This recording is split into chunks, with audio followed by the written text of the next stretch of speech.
Thanks, Josh. Hi, everyone. I'm Rosa Miami. I'm Director of Engagement and Membership here at AGU. Morning. And appreciate everyone joining us for this call. We know that there's a lot going on in terms of your volunteerism with AGU, including having these section leader calls, and then next week some of you are going to be at council. So we really appreciate the chunk of time. But essentially, this meeting, for those of you who've been with us for a while, you know, you've experienced this before. So this is our typical annual onboarding for section leaders, focusing particularly on operational support and resources to kind of help you in the day-to-day with section leader work. A little different than the council role, even though obviously they are intertwined. And also, as we're walking through this, you know, we recognize that these are unusual times. Things are moving rapidly in the world. AGU continues to work to determine how we can best support the community right now and in longer term. And we hear you, we're mobilizing. The council meeting next week, and you probably, those of you who are attending, you probably got a message from an agenda from Cheryl already. There will be some spaces to kind of talk about those issues next week. I just didn't want you to think we're kind of have our heads in the sand and not realizing kind of what's going on in the world as we're doing these operational conversations, but still wanted to get ahead of these things early enough in the year to give you some information and see how we can support you. So with that framing, why don't we take a quick look at the agenda, and then we'll go around and kind of say hello to each other. So the agenda, we're in the welcome here. And then we have a section leader journey. We did some work last year. Some of you who were with us last year know about this, of interviewing some section leaders, trying to understand the role. And then the other is section operations. There's a lot of things that kind of can come under that umbrella, but the things that kind of rise to the top often are financials, development, also meeting planning, which we're not going to do much here, but that is something that I'll reference, and some tools and resources, and then discussion. Feel free to ask questions during the presentations, raise your hand, put stuff in the chat, yell out, but we're also going to have a little time at the end, I suspect. Why don't we bring down the slides so we can see each other? Hello, everybody. And staff who are doing presentations will introduce ourselves as we present, but wanted to have you guys talk and tell us about yourselves, tell each other. Actually, Josh has put some prompts in the chat in case it's helpful in terms of what you want to say about yourself. I always find the last one interesting. How long have you been an AGU member, and seeing if folks can remember. But anyway, I'm going to make it easier. I'm just going to call who I see in the on the boxes here. So Nicholas, I see you first. That's funny. Hi, I'm Nick Schmer. I'm a professor over at the University of Maryland. I'm the part of the DI section, the study of Earth's deep interior. I'm the president currently of the section. And I think I've been a member of AGU for just about 25 years. Very nice. Either 2000 or 2001. I can't quite remember when I first signed up as a student. So very good. And I'm glad I started with you because that's my alma mater, University of Maryland. So go Terps. Go Terps, fear the turtle. Anyway, Renata. You're on mute. Hi, everyone. I'm Renata Vinskovich. I'm the current president of Mineral and Rock Physics. I don't know, I think my first AGU meeting was 1993, and I think that's when I joined the AGU. I was a postdoc at that time. Yeah, that's it. Okay, thank you. Marie. I'm Marie Violet. I'm the president elected of the rock physics and mineral section. And I think my first AGU meeting was about 10 years ago. Very good, thank you. Krissa.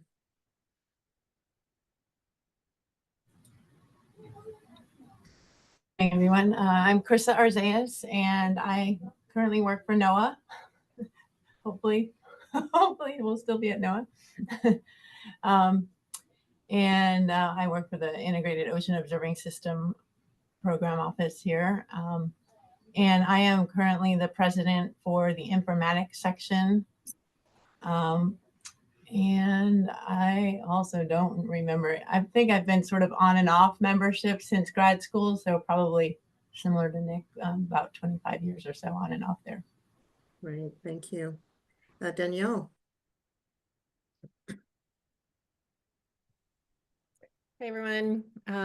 Actually, I go by Danny. I don't know why it came up as Danielle. I thought I had Okay. my And I know that too. Yeah, I don't know why I didn't remember that. I'm just going looking at the names. Yeah, hi, Danny. No worries, no worries. So Danny Kincaid, past president of the informatics section, and I am logging in from Woods Hole Oceanographic, where I am the director of a oceanographic repository here, digital data repository up at Woods Hole Oceanographic Institution.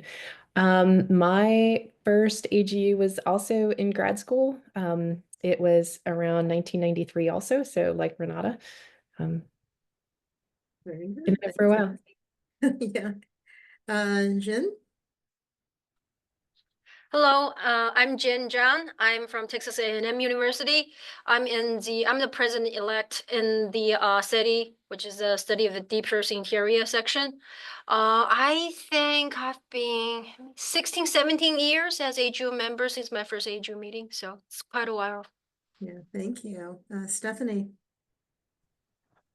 Hi, I'm Stephanie Jarmack. I'm the planetary science project scientist for a NASA-funded information portal called the Science Explorer. We're hosted out at the Harvard and Smithsonian Center for Astrophysics. And I am the secretary for the informatics section and been an AGU member. My first AGU meeting was in 2017 as a graduate student, so around 8 years. Great, thank you. Sudhir?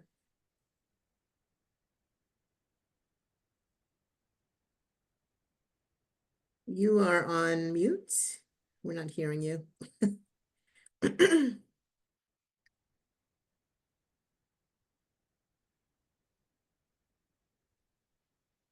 Oh, okay. We'll come back to you. Anat? Hello, everyone. I'm Anat Shahar. I am the past president of SEDI, and I have been at AGU member, I think, since 2003. I'm sorry I have my video off. I just had to drop off my son's forgotten lunch at his high school. So I'll be in my office in a few minutes and we'll turn my camera back on. No worries. Thank you for joining us. And I think Hansu? Oh, hi. I'm Han Shu from Taiwan, and I'm currently the secretary of the MR section, so I'll be working with Renata during the next year. Great. Thank you so much. I think I caught everyone. The boxes moved a little bit, so let me know if I missed somebody. Okay, so why don't we go ahead and do our first set of slides here. Some of you will be familiar with this. Some of you, it'll probably feel a little bit like you're in the middle of a conversation that started last year, so apologies for that. So last year, we talked to section leaders throughout the year in different ways. We had a survey, we did some one-on-ones, like Zoom meetings, interviews, and I think some of you were part of that, to get some feedback on the section leader journey so we could kind of understand the role.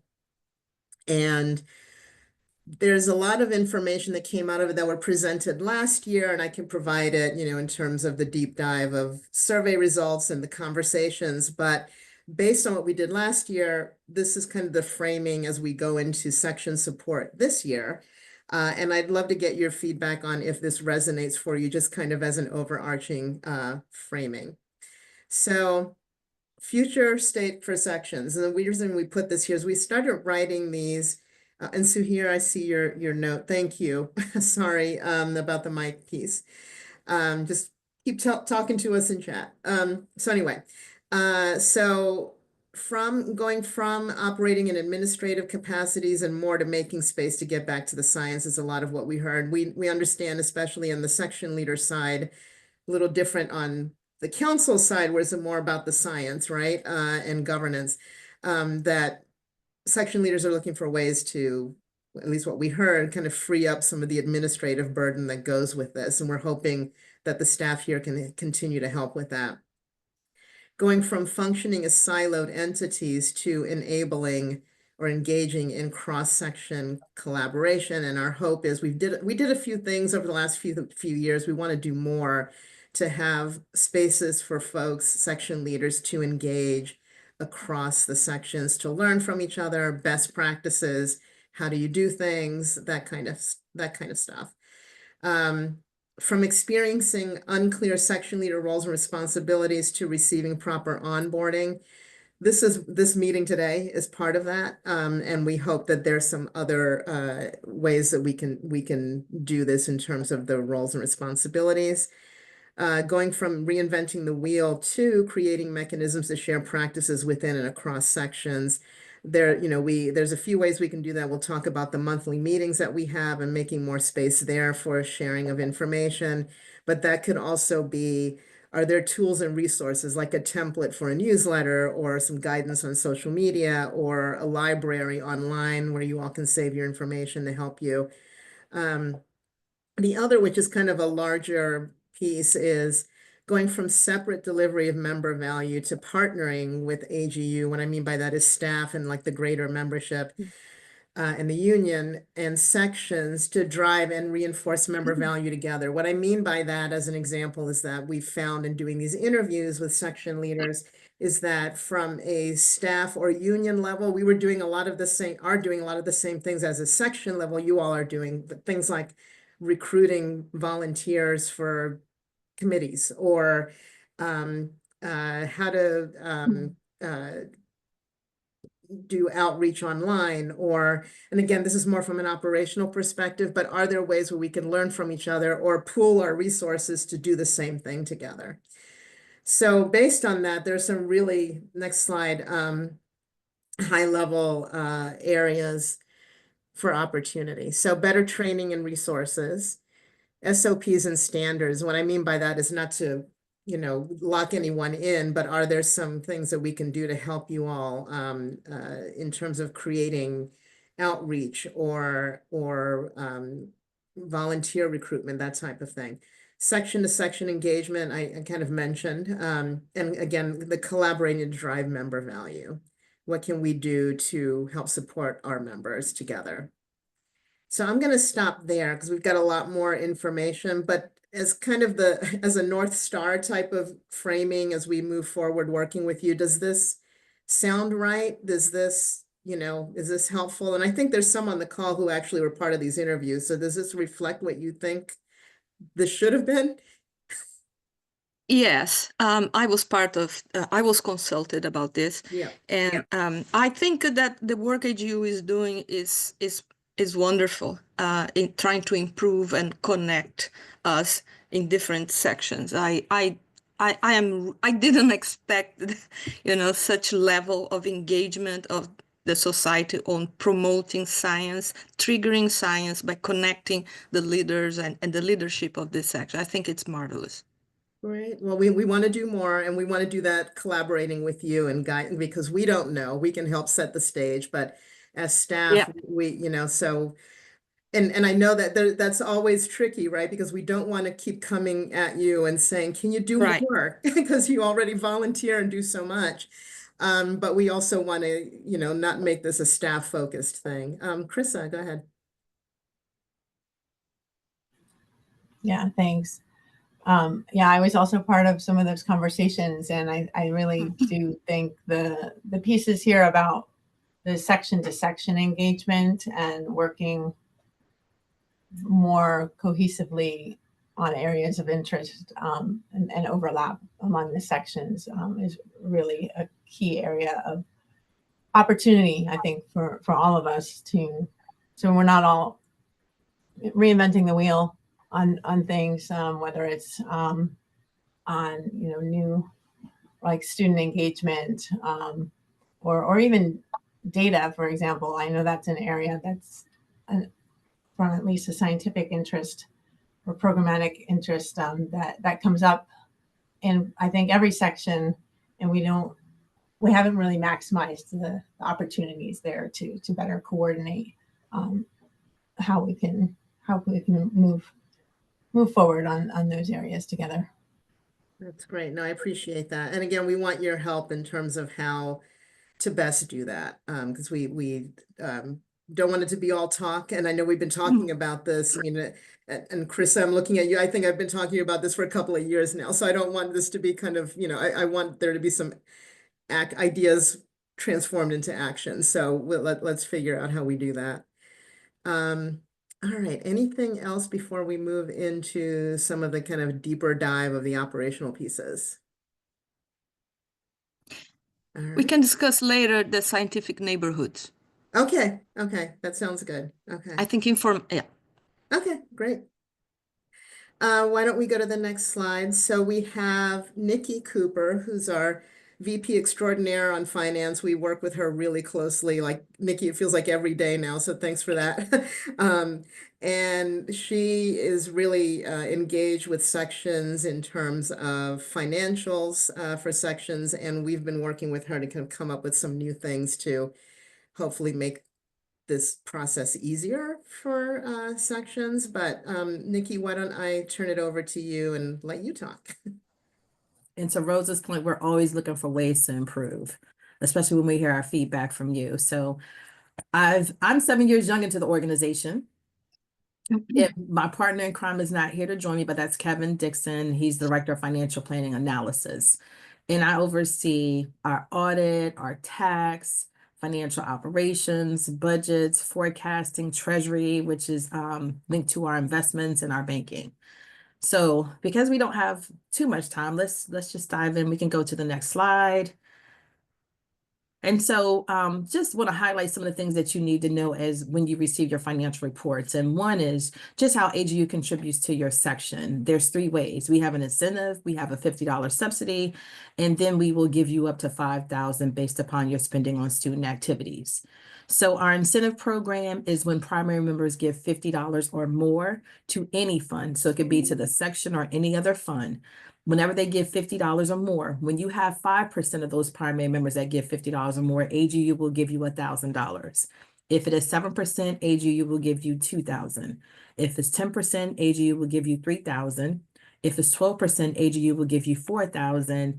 And if it's 15% or greater, AGU will give you $5,000.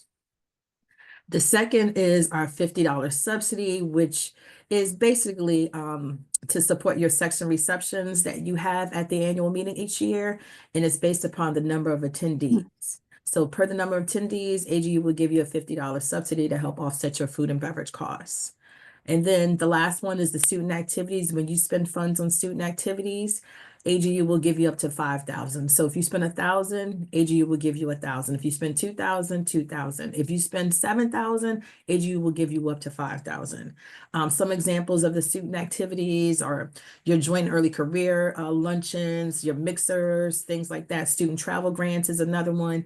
And I'm sure there's, I think it's OSPA is another one, but Rosa's team has a more detailed list of that information, but just want to highlight some of the examples with you. And then the financial reports that you will receive throughout the year is in a standard format for nonprofits, and it's referred to as a statement of activities, which really captures revenue and expenses.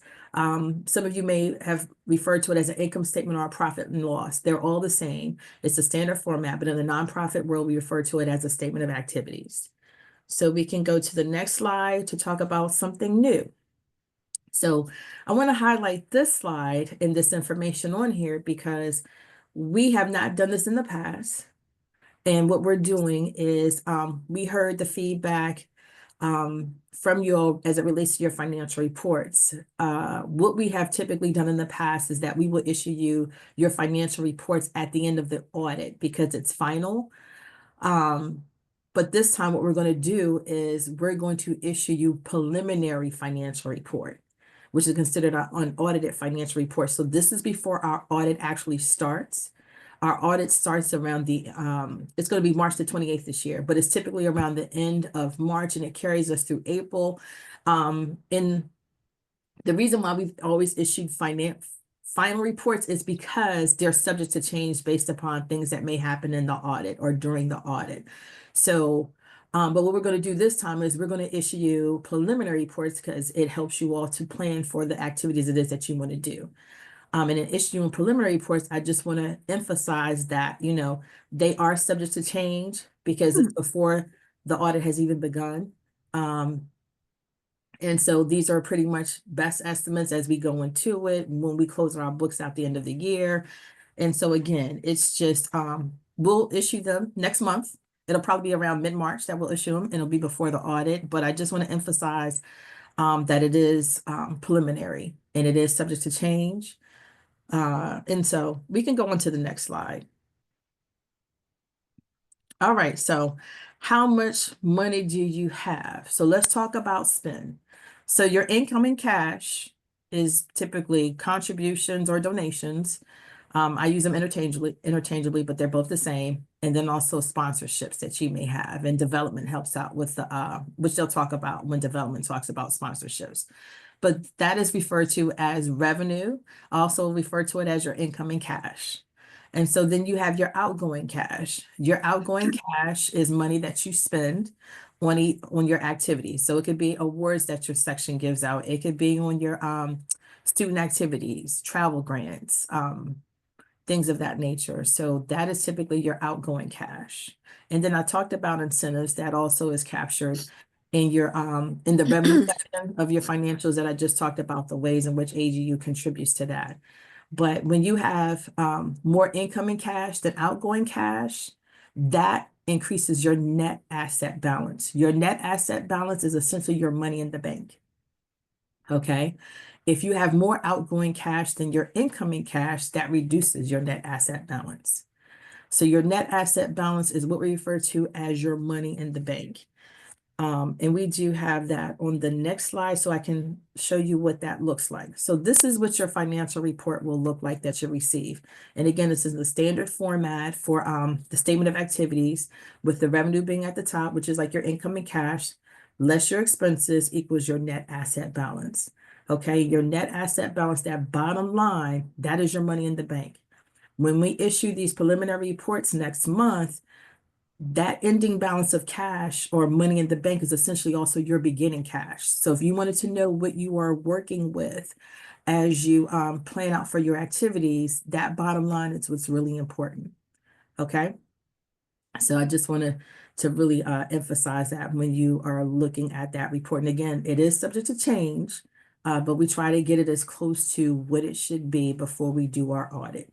But again, things happen during the audit and sometimes we have to make changes. But does that make sense with everyone? When you look at this, the key thing you want to focus on is that ending balance when you receive this report as you plan out your activities through the year. Okay, let's go to the next slide. Oh, wait, actually, we go back to this slide. I want to let someone else know, let the team know this here. The other thing too is we're going to be issuing a couple reports throughout the year, and I'm going to go over the timeline on the next slide. But what I want to share with you all is that most of the activity for sections across AGU typically happens at the annual meeting.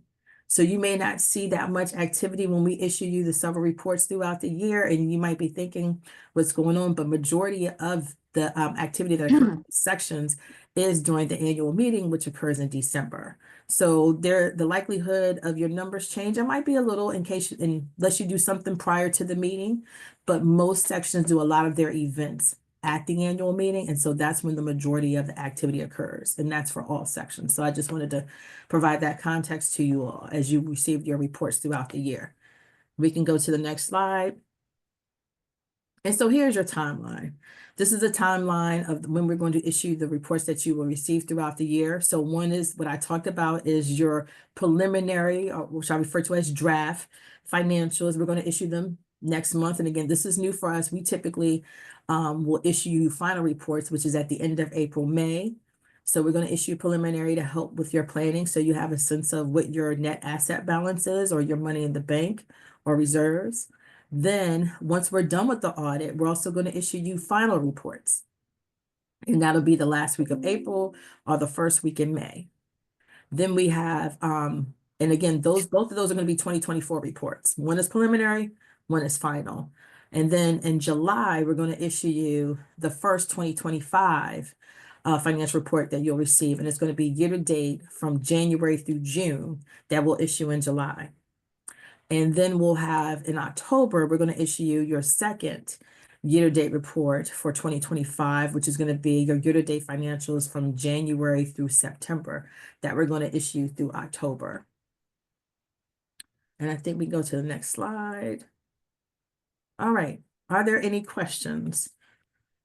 Excuse me. And I think I saw something pop in the chat. It might have been Josh, just letting you all know where you can find your section reports when we issue them. Yeah. Danny, go ahead. Thanks so much, Nikki.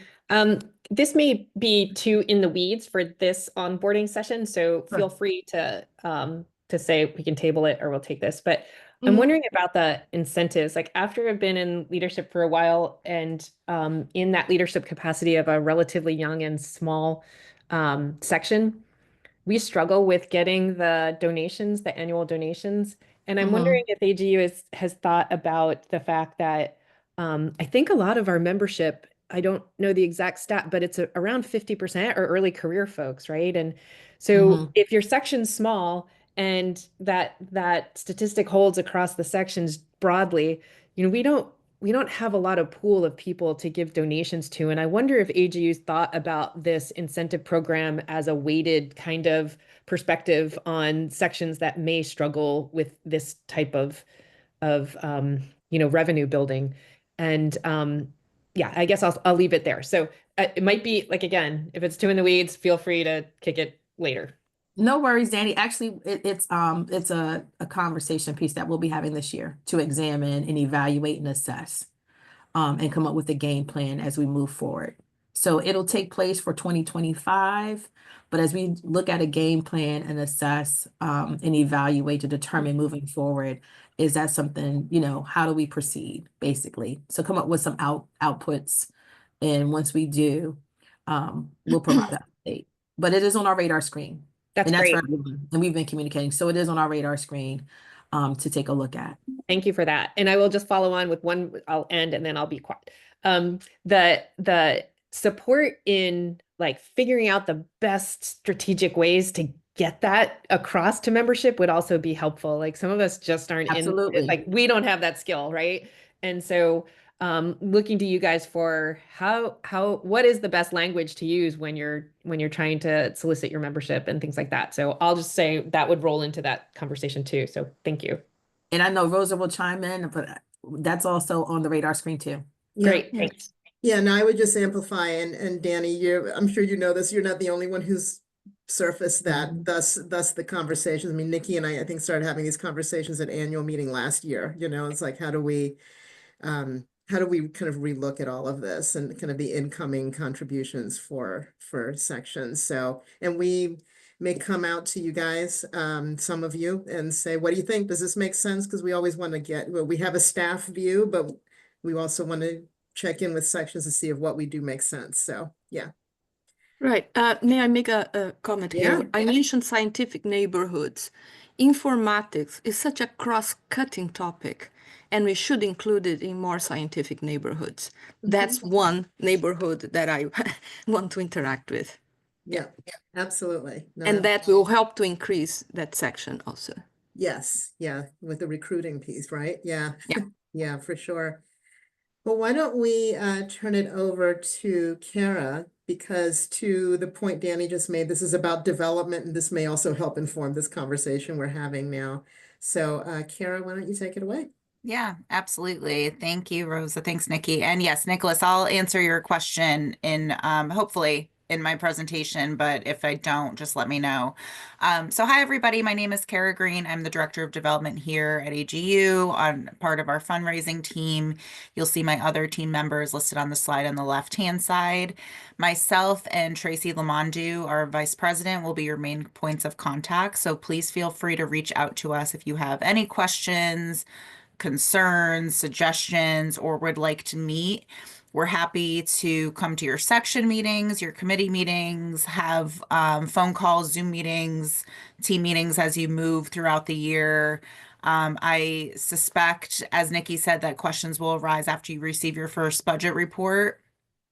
And bye, Nikki. So again, we're throwing a lot of information at you. So please let us know if, after this, if you have any follow-up questions, we're happy to meet or discuss, or of course, take suggestions as well. So the first thing I'm going to chat about is sections funds. So each section is set up with a general fund. And as you saw on the contributions, the budget report that Nikki showed, contributions, which are also known as donations or gifts, you'll hear them used interchangeably at AGU and in fundraising. They'll show up on your reports.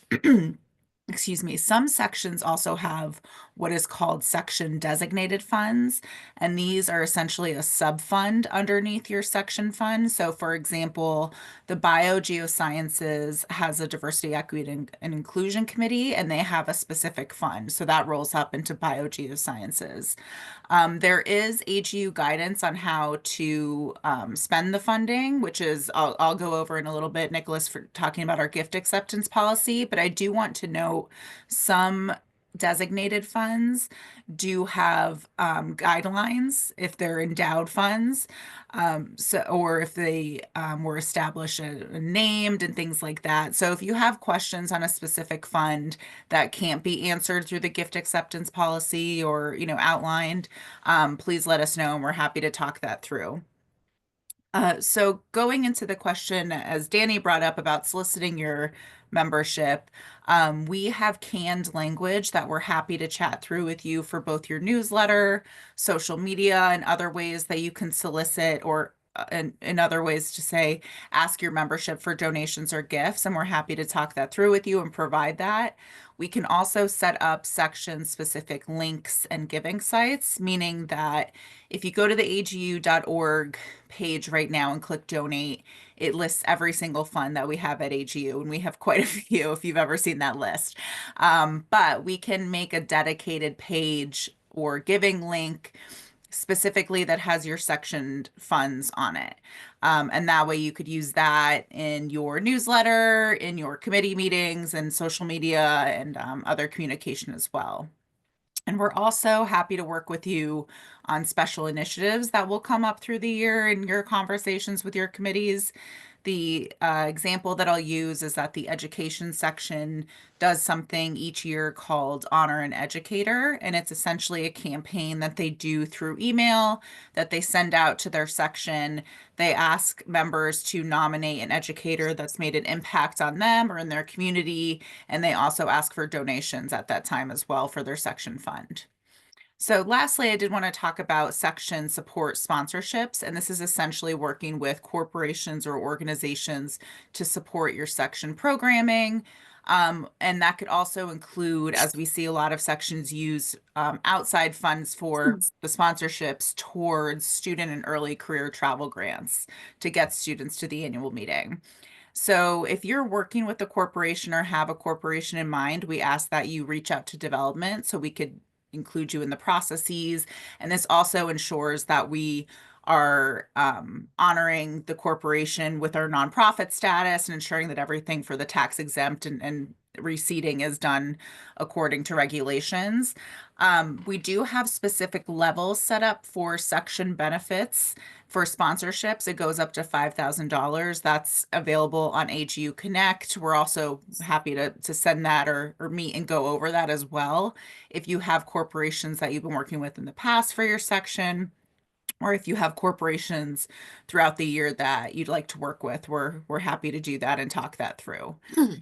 And the other two things, and I think Josh is going to drop some links in the chat, we have two policies that I wanted you and your committees and sections to be aware of as you're working through this year. The first is the gift acceptance policy, and this outlines how AGU processes gifts, what type of gifts AGU can accept, as well as our endowment policy. And then we also have the organizational support policy, and this outlines how AGU partners with corporations and the corporations that AGU will work with for funding.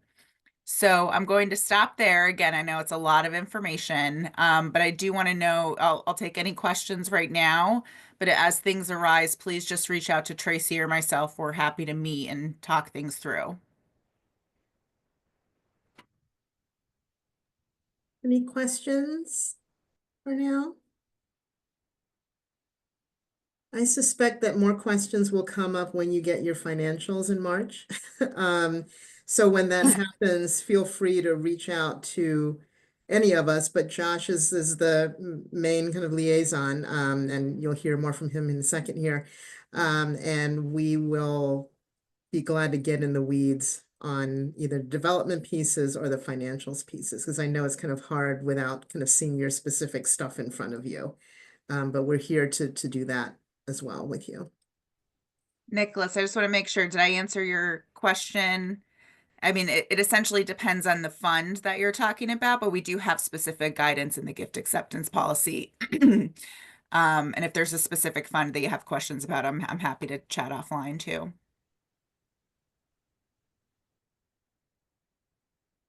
All right.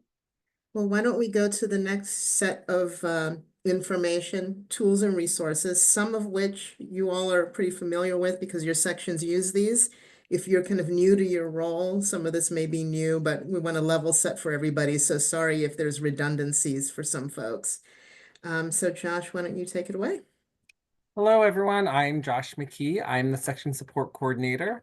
I act as the liaison between the sections and AGU. So if you have any questions or if you want to reach out to Kara or her team and you're not sure of who to reach out to, feel free to send us an email at our section support inbox. I'm going to put the email in the chat now. So you can use this if you have any questions, and then we can either direct you to the best point of contact or hopefully get you a response to your questions. So this first slide is a document that the governance team created to help you understand some of the meetings between council and the section support team that you're being asked to attend. You'll see on here that the section leadership calls are at the bottom. Those are the monthly calls that Rosa and myself host. And this gives you a definition of what the meetings are for, who's hosting them, the contacts. But those of you who are attending the council meeting next week, you'll get this again, and they'll go into further detail then. So I don't want to touch too much on this today.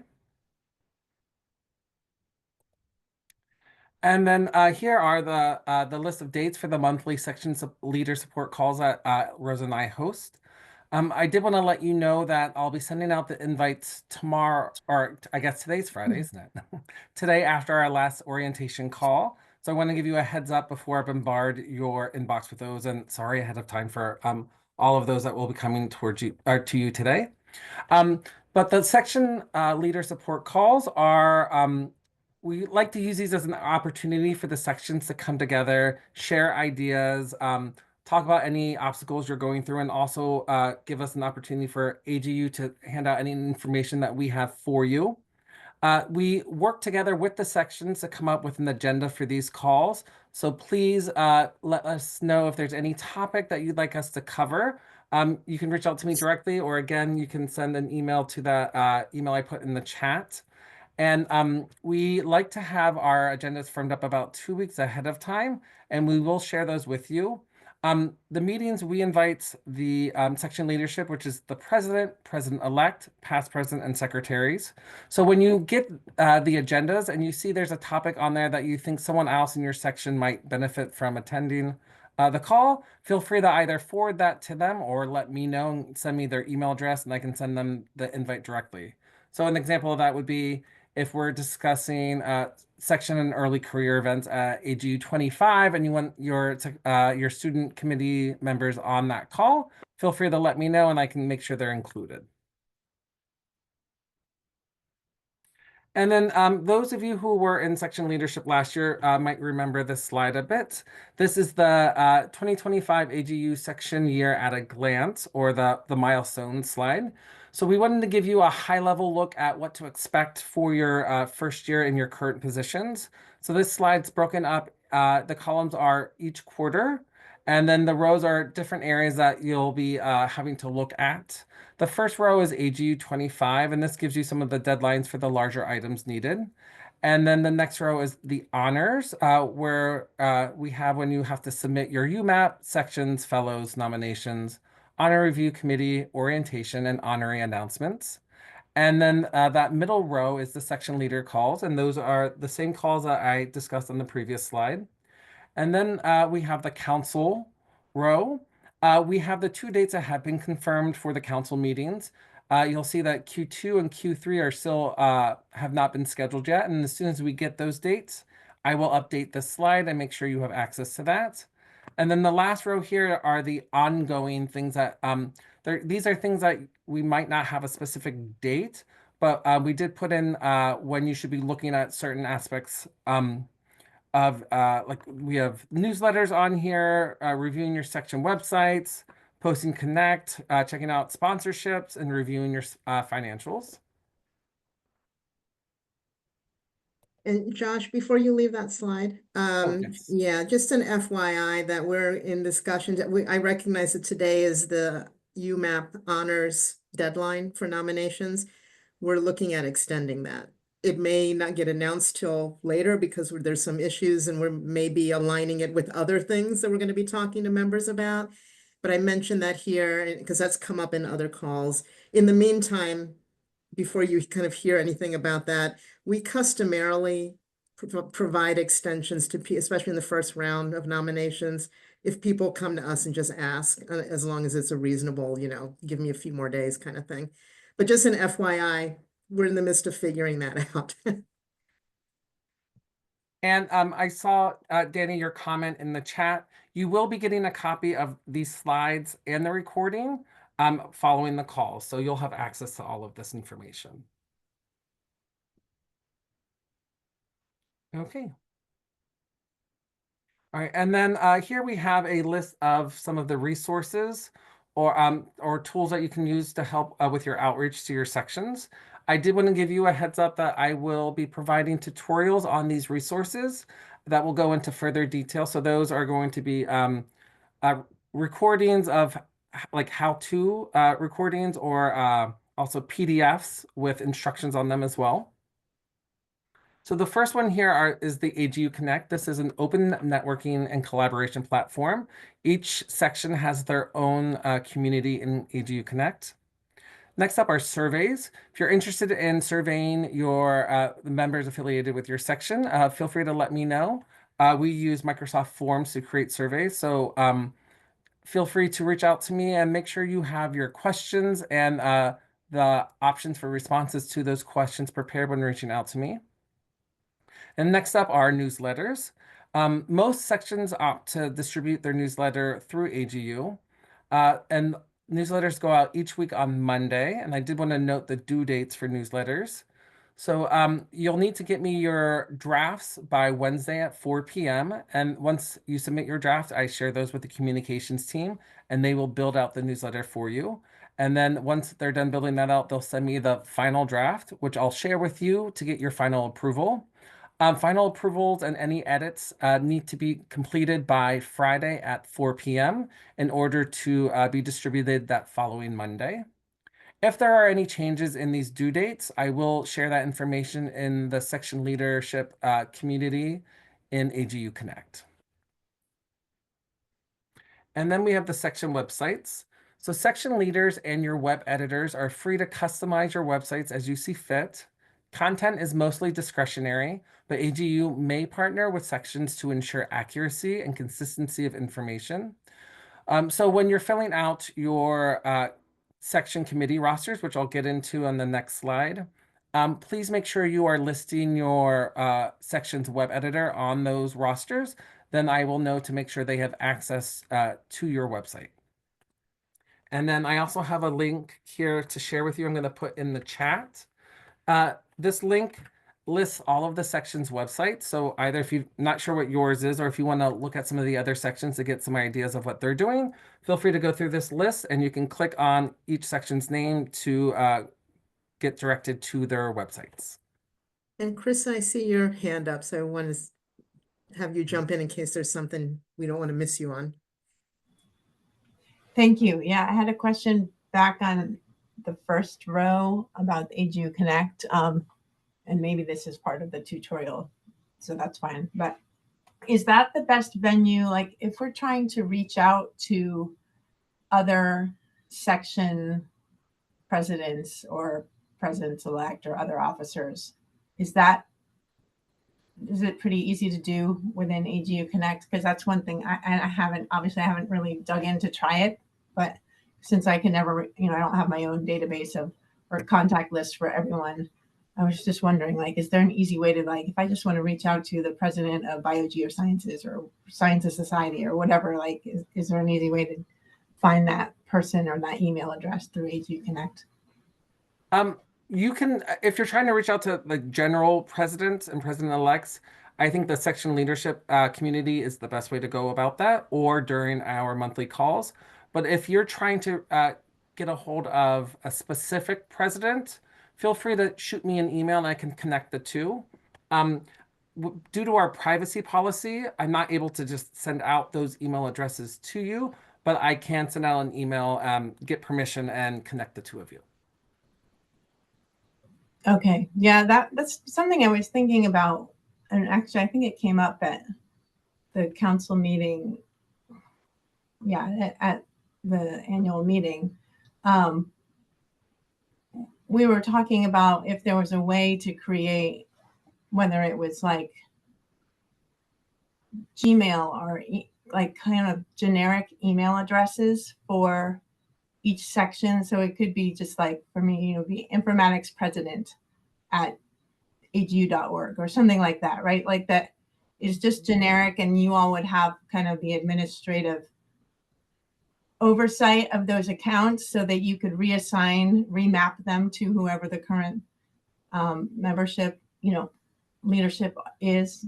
So you know what I mean? So that way you wouldn't be sharing a direct email address, but it'd be like a proxy that would then get mapped to that person. So, or even if we each could, like, I would love if I had my own separate almost inbox for all of my AGU informatics stuff, as opposed to having it mixed in with all my other email. I find it really challenging to filter and sort all that out.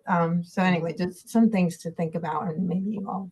Another thing I just thought of, in Connect, if you look up the specific person that you're trying to reach out to, if you know their name, you are able to message them directly, and Connect does have an inbox for those messages for you. And you should be receiving a notification to whatever email you have listed as your primary email in your AGU profile when you receive a message in Connect. And just more broadly, I mean, I think that's a good idea, and we can, Chris, and we can take that. I mean, we're doing a number of calls this week, as you know, that we've scheduled all the section leaders, and we're getting a lot of good ideas. And Josh is going to kind of collect that, and we'll kind of fan them out to the folks who have some expertise. So definitely your idea we'll talk to the digital team about. And more broadly, though no solutions right now, it sounds like we're always having conversations, but we're having conversations about how useful Connect is in that particular platform. And as you can imagine, we've gotten some interesting feedback on that. So we are working with the digital team, and this Connect sits onto something called Higher Logic. I actually had a meeting with the digital team last week to even think about, I mean, to be really in the weeds. There's a contract that ends with them at some point. Do we want to keep going with them? Is this the time to look for another online engagement platform? So those conversations are happening as well. All of that to say, it's really good to get this kind of feedback, because when we look for the next thing, we kind of figure out where some of the requirements or requests are. Yeah, that would be great. And I think having some discussion about what those requirements would be helpful. I mean, even having like I guess you kind of have it built into AGU Connect with the repositories for files and whatnot, but I think even having like a Google Team Drive, right? So that, again, there's that to provide that continuity. I know we tend to do a lot of our work in Google Drive, but it's not through AGU, right? So it's through somebody's private organization. And then anyway, there's risk there, right? If something happens to that organization's platform, then everything gets tossed. So and we've heard of that. I mean, literally someone has come to, and this may be before Josh's time, when I first started working here, someone said, where's my Google Drive for my section? And it was someone who's like rolled off, and we can't, AGU can't access it, right? So Danny. Right. So I just wanted to ask if in these conversations, or maybe put just a seed there, that the new networking platform, right, might have Mhm. opportunity, or there is an opportunity there to be able to connect people directly for outreach. And I know that it's supposed to connect you by interest and by Mhm. publication through AGU, but That's maybe right. there's something there that can, be a little tighter in the direct member to member comms, and in that leadership, like displaying what the role is to be able to do that. I also just wanted to throw out there, and I'll put it in the chat, that when you land on Connect, it has an opportunity to go to the membership directory. You have to kind of know who you're trying to contact Yeah, already, that's right. unfortunately, but Yeah. it's kind of a step in the right direction. It's great to Yeah. hear that you guys are talking about redoing Connect, because it's challenging. It is. Yeah, even for me. So, all right. Josh, why don't you keep going? I'm looking at the time, so just make sure we finish up here. So, Josh, go ahead. Yep. And then the last one here are the webinars. If you'd like to host a webinar on one of the two platforms that AGU has, you're more than welcome to.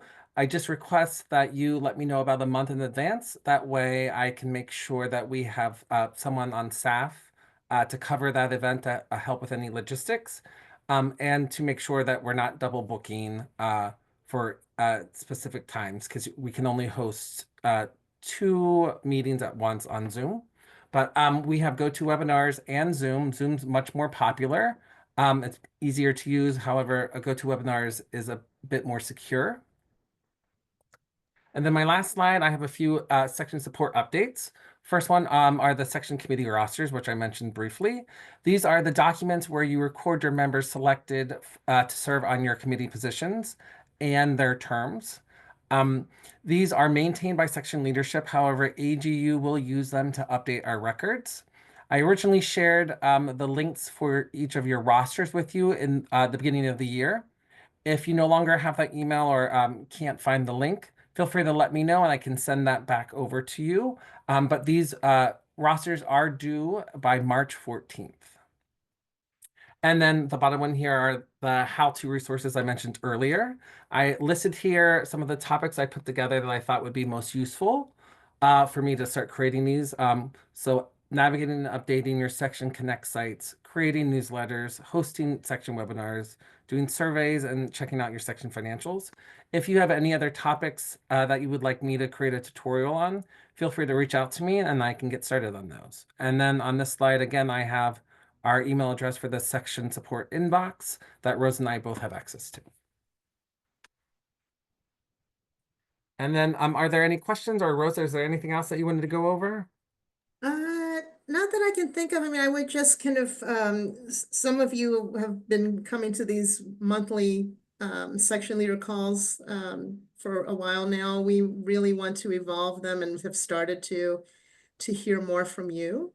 But please let us know topics that you want to hear about, and that could be, staff coming in and talking about things, but and some of you have done this with us already, where we've kind of asked you to come and talk about how you do things so that you can ask each other questions, share best practices. That's kind of the section to section kind of framing that we talked about earlier, but we want to get your help in doing that. So I think like for the next meeting is March 17th. Some of the topics that have just evolved as an agenda based on these section calls we've had this week are to talk about social media guidance, website guidance, and someone else brought up, which we want to try and do, kind of how to structure your section. What committees do you have? How, because everyone does things a little differently. Like, for example, I know most sections have a student and early career presence. What does that mean for a section? Can we talk about that? So I think those are some of the topics we're going to start talking about. Yeah, Danny. That sounds great. I want to just like loop back around that years ago, Cheryl had sent out the section guideline template that Yes. had sort of a base structure. But I guess it would be wonderful to revisit that, because I think that's a really useful document that we don't leverage enough. But also within that, understanding what is required from AGU, and then what everybody sort of, the bigger sections have all these committees that are outlined in there. So we Yeah. grabbed somebody else's section to kind of look at as a template, but it would be nice to know like what the base requirement is for section operations, and then use that as, or even sections who are willing to share those. We asked education and they were really super accommodating. But if there are other sections that have theirs completed, that would be hugely helpful. And again, I think it would facilitate some of that cross-section pollination kind of, Yeah. how do you guys do this? And it would be great. But we have ours and we don't really leverage it enough. But I also think that we're not entirely sure like what some of the requirements are versus what has been legacy for our section. That's a really good point. Yeah, let's see what we can kind of drum up for the meeting in a few weeks. Because we were talking, Allison Steiner, now I'm forgetting, she biogeosciences, has a list. Atmosphere. She was atmosphere. Thank you. Yeah, she's the past president now. Yeah, but she was on our call earlier this week and she was talking about how she pulled together a list of basically kind of their structure and was sharing it around. So I think doing more of that would be great. And we've got 3 minutes. So I hope this was a useful meeting and we'll be talking to each other a lot more, and please engage us. We don't want to like overstep, but we also want a lot of your input, kind of that framing again of delivering member value together, not only with the leadership, which is really important, but kind of extended to our connections to the rest of the membership. So we want to figure out how to do that work together. So anything else before we end here? Josh will be sending the recording, in case we didn't say that earlier, and the PowerPoint of this probably next week. See you next time. Have a good meeting next week. See you soon. Thank you. Bye. Bye.